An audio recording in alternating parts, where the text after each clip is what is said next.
प्रधानमंत्री नरेंद्र मोदी के नेतृत्व वाली केंद्र सरकार ने शनिवार को घोषित यूनिफाइड पेंशन योजना यूपीएस लॉन्च की है। इसे केंद्रीय कर्मचारियों के लिए सरकार द्वारा लिए गए एक बड़े फैसले के तौर पर देखा जा रहा है।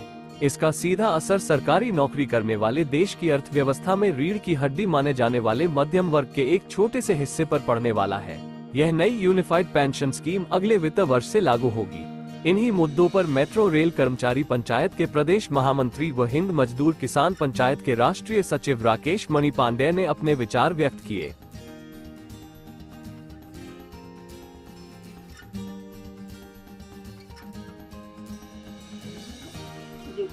देखिए, ऐसा है कि हिंद मजदूर किसान पंचायत ने जब ये ओल्ड पेंशन जो नई पेंशन स्कीम लागू किया अटल बिहारी वाजपेयी की, उस दौरान भी हिंद मजदूर किसान पंचायत इसकी मूलभूत जो कमियां थी उसके बारे में वो जानते थे। इसीलिए उन्होंने हम लोगों को, चूंकि वो मंत्री थे केंद्र में, लेकिन इसके बाद भी हिंद मजदूर किसान पंचायत के लोगों से कहा कि आप आंदोलन करिए। हम लोगों ने पहली बार जो है संसद में मार्च किया था। 5 से 7 हजार लोग थे।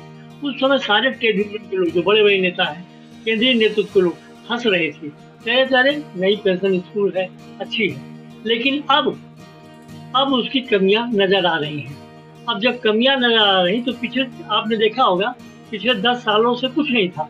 अभी यह 4-5 सालों में जब ज्यादा होने लगा, लोगों को उसका लाभ और हानि स्पष्ट रूप से सामने आ गई, तब लोगों ने शुरू किया कि हमको ये पेंशन नहीं चाहिए, हमको पुरानी पेंशन चाहिए, क्योंकि हमारा ही पैसा हमको घुमा करके दिया जा रहा है। ये क्या न्याय है? तो और फिर हम लोगों की ये भी मांग थी, हिंद मजदूर किसान पंचायत, एक पेंशन दीजिए, एक व्यक्ति एक पेंशन। आप जो है सांसदों को 4-4, 5-5, 7-7 पेंशन मिलता है, विधायकों को भी कई पेंशन मिलते हैं, सरकारी कर्मचारियों में भी कई लोगों को कई तरह के पेंशन मिलते हैं पुराने।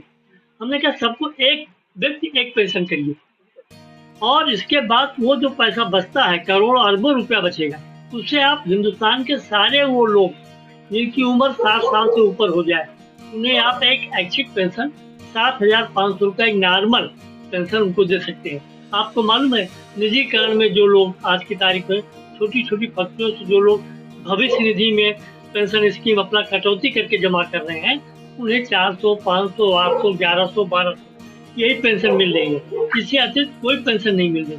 हम लोगों ने इसका विरोध किया, और विरोध हमने संसद मार्च में किया, सांसद में भी घेराव किया, और पिछले 3 सालों में जब लोगों को लगा कि नहीं ये तो बहुत ही खतरनाक है, तो पिछले 400-500 सालों में सारे ट्रेड यूनियन के लोग अलग अलग हिस्से ही, कुछ लोग एक मंच पे, कुछ लोग अलग अलग इस आंदोलन में भाग लिए, चाहे टीचर्स हो, चाहे राज्य कर्मचारी हो, चाहे केंद्रीय कर्मचारी हो, चाहे सार्वजनिक क्षेत्र के कर्मचारी हो, तो सब लोगों ने एक आंदोलन किया।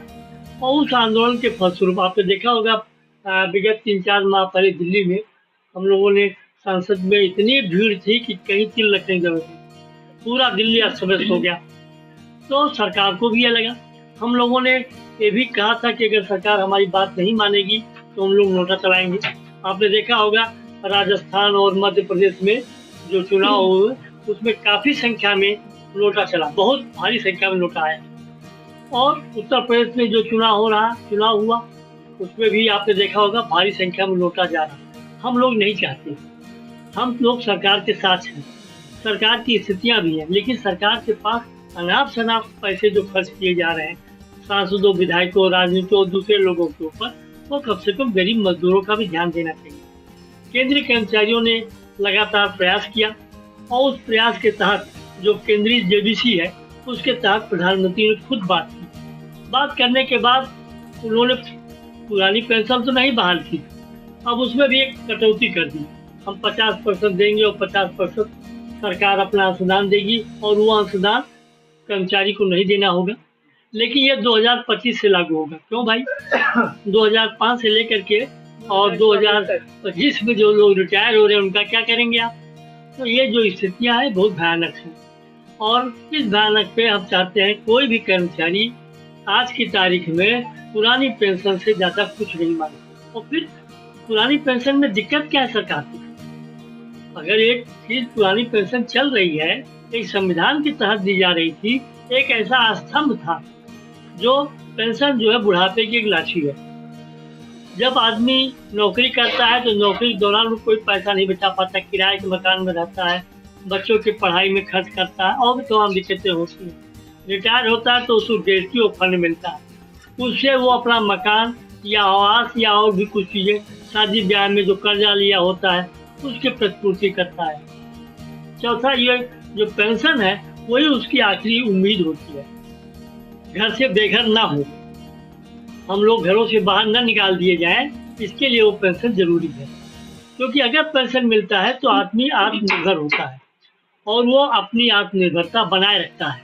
और उस आत्मनिर्भरता को बनाए रखने के लिए जरूरी है कि जो भी व्यक्ति हिंदुस्तान में 60 साल से ऊपर का हो गया हो उसे जो है उसे पेंशन और अनिवार्य पेंशन दिया जाए। प्रधानमंत्री की जो योजना थी उसके तहत हम लोगों ने बहुत सारी कमियाँ की हैं। हम लोग चाहते हैं कि जो प्रधानमंत्री ने हम लोगों को पेंशन की बढ़ोतरी की है उसको ओपीएस के रूप में लागू किया जाए और इसमें कोई दिक्कत नहीं है। अगर सरकार ऐसा करती है तो कोई गलत नहीं होगा और आम मजदूरों के लिए हितैषी होगा।